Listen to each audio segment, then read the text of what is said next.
never really understand why people get Dracos when they can get a Palmetto State Armory AKP with a folding brace.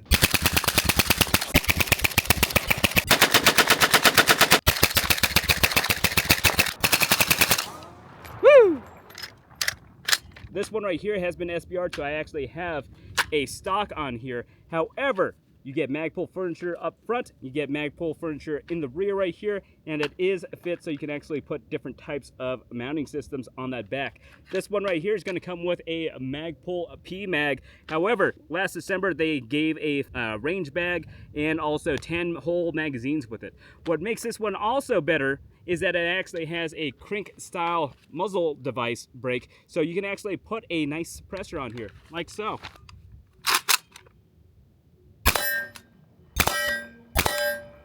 Pretty fantastic. Woo! Now, in terms of where PSA ranks on the scale of American-made AKs, I'd say they're pretty much one of the ones that are on top right now. It's not really an arsenal, but it's pretty much a lot better than all the other manufacturers out there. They're also less expensive for the most part in terms of what you're actually getting with these things. It's not necessarily a Century. A Century kind of sucks ass even with their Walser series, but with the PSA, you're probably getting one of the best AKs on the market right now.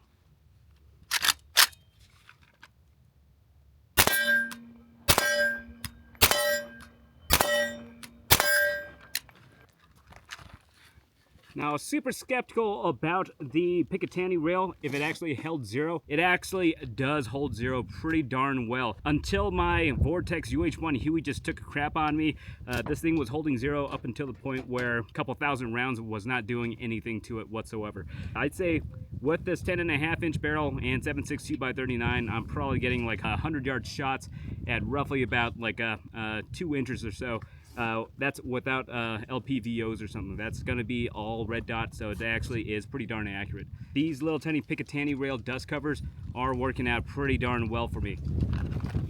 Now, in terms of a AK that's going to be a 10.5 barrel, you would expect it to actually have a lot more recoil, but in this case, somehow with the little PSA stuff, they're working pretty darn well, even when you're walking and shooting.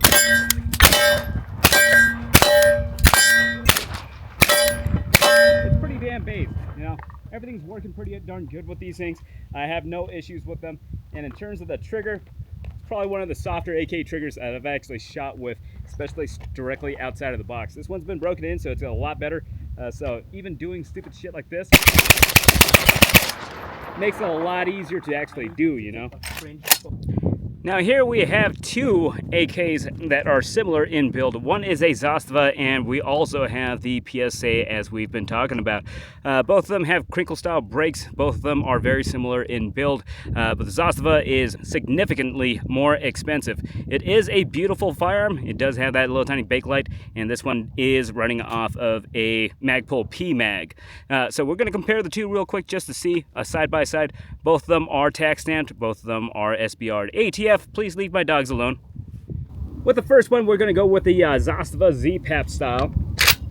We're just going to compare how they actually feel and how they actually shoot from the nice little kneeling position. Gotta say, the sights are a lot nicer in terms of the fixed ones for the Zastava so far.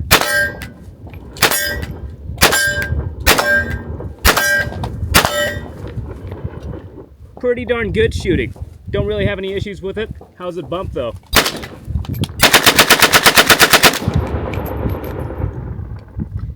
Pretty beautifully. No issues whatsoever. Zastava does a wonderful job, especially with that matching wood finish. Beautiful, beautiful rifle. Next off, we have the $900 little Palmetto State Armory PSA AKP. Started off as a pistol, and then I got it nice and SBR'd as well. So both these are SBR'd and taxed.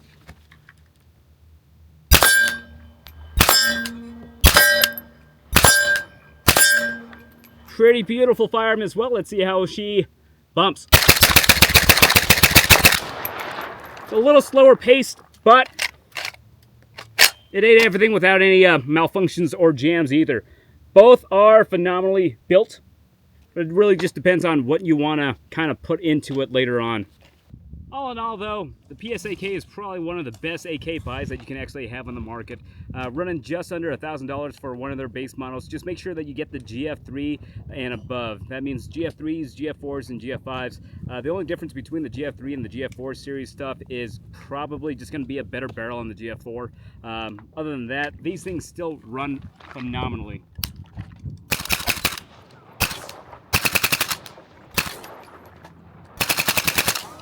Woo! And if you made it this far in the video, head on over to amphibiancustoms.com, use this code right here, and receive 10% off on all of your product needs. And again, thanks for stopping by.